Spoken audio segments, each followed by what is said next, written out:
Hi, you guys. Welcome back to my channel, The Spiritual Justice Gem. I'm Goddess Quita. You can call me Quita. Either one will do. I answer to both. I remake this video. Um, I'm remaking this video, I should say, to be correct. Um, because I made it a couple of days ago, and I was seriously attacked. It's like people try to get my messages that the divine has given me and put them out before I can put them out. So I just let them see what they insight is, or how they're perceiving my spiritual guidance, my spiritual messages that's meant for me. I just want to see how they're gonna present them. So yeah, I don't really care now that I know the person doesn't. I mean, just because you get somebody's insight or you're able to get somebody's energy doesn't mean that they're, because you have to understand people souls and the way that their mind works. If you have mental blocks in your mind and things you're hiding, you're not going to be able to get the full divine message. That's why the Most High God will allow people to do that, so that you can see that their perception of what the message isn't really what God is truly saying. It's what that person is perceiving. And when you get true divine inspiration from the Most High God, it will be something that you've been through, or something that, or else you can't explain it, or else you can't really critique it or get it out the way that you need to, because of the mental blocks that you have. It's a lot of downloads and messages that people get, beautiful messages from the divine, but they're not able to really project it, teach it, or influence the receiver in a way that is that will raise a vibration or help them, just because you can't really relate. And when you can't relate, how are you supposed to give a message? It's just a plain message, you know what I mean? But when you can actually say that, you get it from the divine, you've been through it. That's why God will allow many different things to happen to prophets and stuff, so they can understand what the people are going through, and then it helps them to understand God, and it expands their mind spaces where it won't be blocks. See, we as human keep blocks on our minds because it's safe. It makes us feel good because we know what we know, and it is not challenging us to be different or to be expansive. So yeah, that being said, I am going to talk about something that everybody, knows about. Like, we all have a feeling of shame. Um, but I'm going to talk about it in a way that is very, is not really, is different. It's not really what we don't really see how the devil can use. If you've been in a situation where you was, I can't even say that, because most people have had some kind of trauma or happen to them, or some kind of sexual assault to happen to them. So I can't say that. A lot of people have experienced this kind of shame that I'm talking about, but I'm going to put it in a way that you can be related to, and that you can easily perceive it and see and hear what the message of God is saying. What God showed me is the devil are, negative energetic workers, people who are not up for the greatest good, selfish people, and people who they like to call them warlock, witches, all different type of names. People like this, I just call them negative energetic workers, for the simple fact is it's all about intention. Is it for the greater good at all, or isn't it? It's just that simple. So when you just, let's take for example, someone gets molested or raped or sexually assaulted. I don't, me, I'm a straight shooter, so I don't, when I say words, please don't take it to heart. Like, I'm just a straight shooter. Don't overdo it, don't underdo it. I'm just giving an example. But and you feel that shame, that guilt, but it wasn't your fault. You didn't do it. Someone assaulted you. You get what I'm saying? So when you know that it's God, God will come and lift you up and let you see that it's not your fault, and let you see that that person was wounded, ill, hurt, or whatever. And God will put it in its perspective for you to grow, to heal, to be better as a person, as even though that happened to you, to you know, to have empathy for people, and you know that you would never want to do that particular thing to anyone else because you know it was harmful to you. Now the devil will use that very same shame that, I mean, you didn't do it to yourself. And this is the difference between strong people and weak people. The devil will use that very shame to dehumanize you, to make you feel less than, to make you feel not good enough, to make you feel like it's your fault, to make you feel like some kind of shame or guilt, because he wants to hold you. They know that particular energy knows if it holds you in that space that you're easily be controlled, you're easily be manipulated, you're easy to do those seven sins, you're easily to be taken out in that way, and he can use you as a soldier. God would never do that to you. That's how you know the difference between God and Satan. God, the God would never do that to you. And the people of God, people who truly have the Christ mindset, they will never do that to you. You got to truly understand that they will never do that to you. But people of the darkness will. And that's why they say if someone is sexually assaulted, either they become, they don't do it, they don't do, you know, what was done to them, they don't repeat it, or they do repeat it. It's one of the two ways that you go. There's no in between with this. You either go, you don't do it, or you do it. There's no in between when it comes to this particular subject. And what you need to understand, weak people will pull more to Satan. Strong people will understand. I mean, I'm not saying they won't feel shame, but you get what I'm saying? They'll understand it's not their fault. They know it's the other person's fault. They know the person was sick. You'll have a higher understanding of why that happened to you. And 9 times out of 10, a lot of things that happen to us humans is not a reflection of who we are. It's just when hurt people hurt people. So when people are hurting, they hurt other people. And if, as a human being, you can understand that the way someone treats you is not a reflection of yourself, that will, if you apply that to every area of your life, when you're dealing with people, you will understand what you're accountable for, what you can control and what you can't control. What you can't control is how does someone treat you. You don't all the time know if somebody's going to sexually assault you, hit you, hurt you, curse you. You don't know that. But how you respond to them determines if you're strong or if you're weak, because everybody done been through something in life.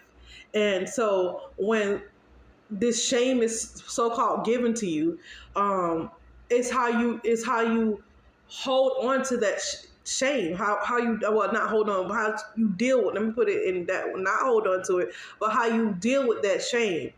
Do you particularly, do you sit there and beat on yourself and beat yourself up or replay this in your mind? This is why we have psychiatrists. This is why people need to go to therapy after this, because if you're a weaker person, a weak-minded person, it doesn't mean you're bad or good.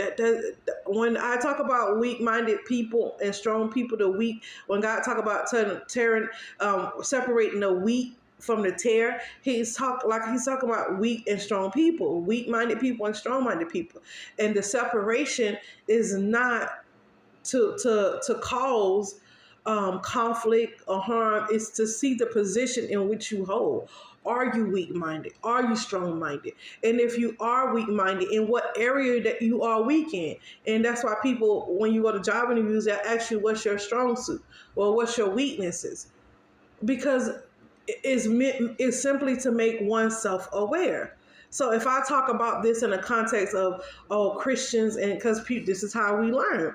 Christians, certain Christians are weak, and if I separate you, it brings an understanding to where you fall at.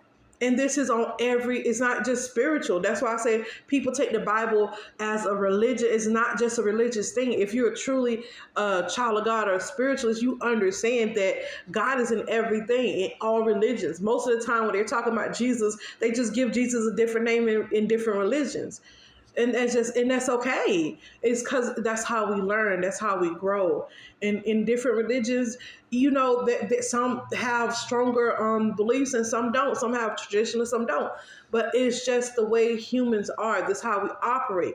But the Most High God, the ascended masters before us, they know this. So this is why the preparation of the Bible had to be written in different contexts and different languages. That's why it can be rewritten in different stuff. But the lesson still remains the same. That's why it doesn't matter if Jesus was black or white or this and that. Because once you come into this true knowing that God is in everything and in everyone, do you understand how you treat people matters? Do you understand how you do things spiritually matters? It's nothing that really, if you are of a higher understanding, you understand that you are everything and nothing at the same time. You understand that if you need to find out something, and if it's truly meant for you to find out something, you could connect to that love, to that God aspect of yourself, and to show you what's going on. And true spiritualists know that, and you just can't, I'm gonna ask God this ain't sure. No, you have to do the work to remove those blockages. Because if you don't remove your societal standpoint and viewpoint, you can't heal anything. Because you're looking through other people's eyes and what people think of you and what people want from you, and this, woe is me and woe is that. You're looking at these things and you're not seeing the true purpose. God is what God is trying to do with you and within your mind, within your body, within your soul. That's why God said, don't take the mote out my eye. You take it out your eye first. Because if you take it out your eye first, then you can clearly see what's going on with me. But until then, if you got all this sin going on around you, you cannot see, you're not balanced. You cannot clearly see what's going on with me. And that's why that judgment scripture is so important, because people think you shouldn't judge, but you should judge. If you know, everybody judges. It's a human instinct. That's just what it is. But for you to go and just tell somebody about themselves and you're doing the same thing, that's why you're a hypocrite. That's why it's called hypocritical, because how you going to tell me, yes, it's the same thing, but what you seeing in that person is you seeing in yourself. And so if I can say, I've done that too, and it helps you to understand as a human being, okay, I can see how that person did that. Look at my situation. And it keeps you from judging that situation in a biased manner. It should help you to better understand that person and form an attachment and not a judgment like, ugh. And people like that are hypocritical, but you have to understand when people like that do that, they're not doing that. They're doing it to you, but it's really to themselves that they don't like. It's like, I'm gonna project it onto you. And not in a narcissistic way. It's just human tendencies. I'm going to project that onto you and treat you like that because they don't really like it about themselves. But instead of realizing that they don't like that about themselves, they'll just put it on somebody else and continue to live their life. But true people who want to heal will take that and be like, dang, I did that. Yes, and then 9 times out of 10, once you own what you do and what you don't like about yourself and realize that you can change it, it helps you to be a better person. It helps you to understand that I am everything and nothing at the same time. So that's why it's easy for me to weave through my energies, is because I understand that I'm everything and nothing at the same time. And the less energy I put into minding people business is the more energy I can put into myself. And half of the time the answers will just come to you because you're not minding somebody else's business. You're not actually putting the energy into doing that. When you understand how to be still, then you understand that you're everything and nothing at the same time.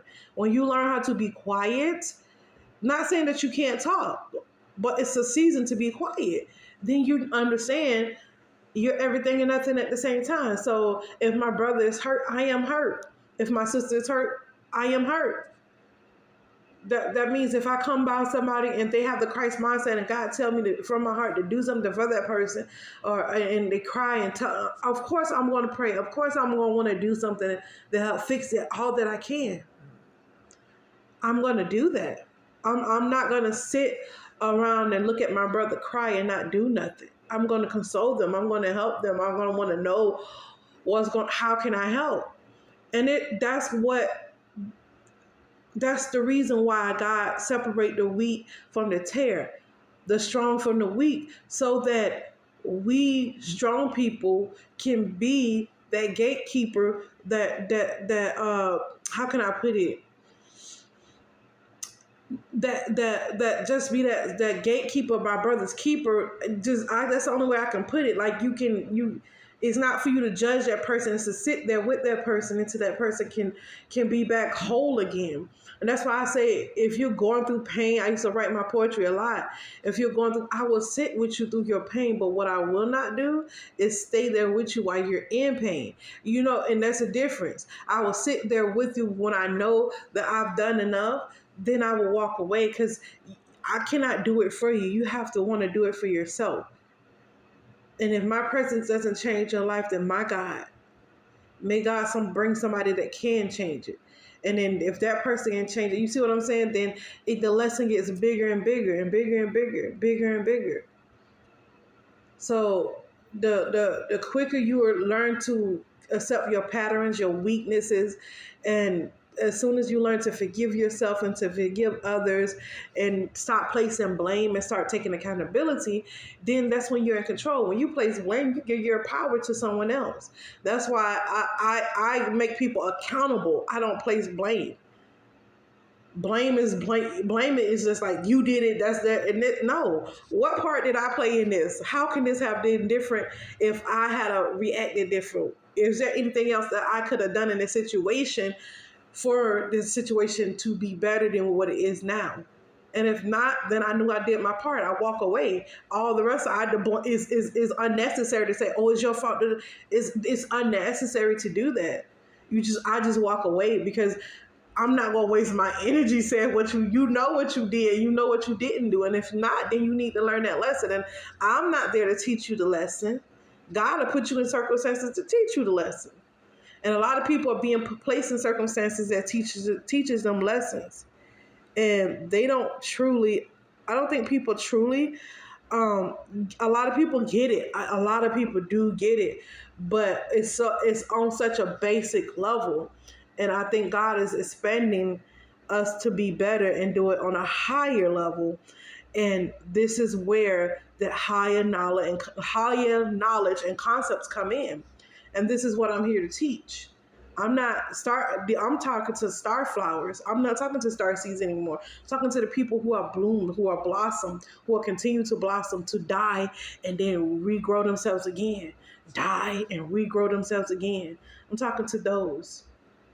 So I'm talking to the star seeds who have blossomed to flowers, who spread seeds again, and now they're ready to blossom again. You get what I'm saying? So I hope that this message makes sense, and I hope that whoever get it and can grow and blossom. I'm out. Peace.